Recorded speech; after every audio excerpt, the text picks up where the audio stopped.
Thunder here are on a 5-7. We did the breakdowns of the numbers with Joe asked me to pull these.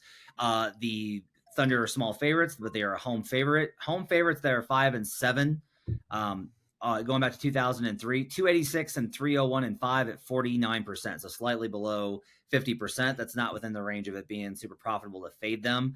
I think this number is light. I think OKC, especially off of that loss to the Pistons, will respond with a good effort. That was if I wasn't distracted by certain events, I probably would have circled in that game as like, oh, this is a great look ahead spot. Like the Thunder are looking ahead for the Wolves game. The Wolves have not been the same team over the last 2 months that they were to start the season. That's pretty normal. They're still very good. They're just not the same team. The Thunder have been remarkably consistent. They're coming off of a loss. I trust Mark Daigneault off of what is not an that's not a bad road trip or flight at all. Detroit to OKC. Well, maybe they got hung up or something, but in general, I don't think that the travel here is going to hit them necessarily as hard. I like the matchup with how they're able to space the floor versus the Wolves that want to compact that paint. I like their 3-point edge versus a Wolves offense that continues to struggle a lot in terms of their offensive floor. So Jim, I like this play quite a bit. I'm willing to lay it with a team that's on 5-7.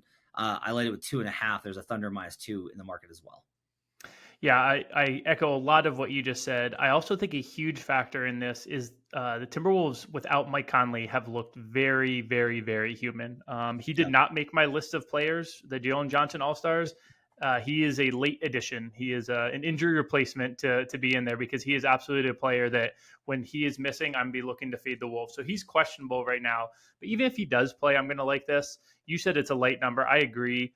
Even with this being a 5-7 for the Thunder, I would a Thunder team on its 5th game in 7 nights over a Timberwolves team with 1 day of rest. I'm saying the Thunder are a better team at this point, and they have a solid home court. I really like the matchup as well. Gobert is not as useful in a game against the Thunder when he's getting spread out potentially by some of OKC's bigs.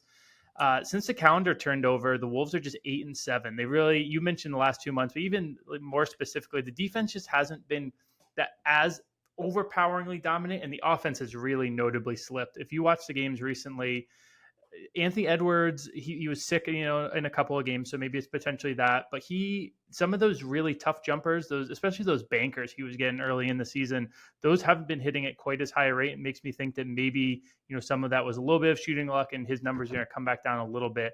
I still like this Wolves team. I think they're a strong team. If Conley plays, I'd have this around OKC -4, so not a monster edge. But if he's out, I'm basically going to take almost a whatever number with Conley being out, because he's so essential to keeping their offense from stalling out and just turning into fade those little like turnaround jumpers and Cat trying to either overpower dudes and turning the ball over or sitting on the perimeter. So definitely keep an eye out for Conley, but I don't hate grabbing the number here regardless. And then if the Conley news comes out, you can add even a little bit more later.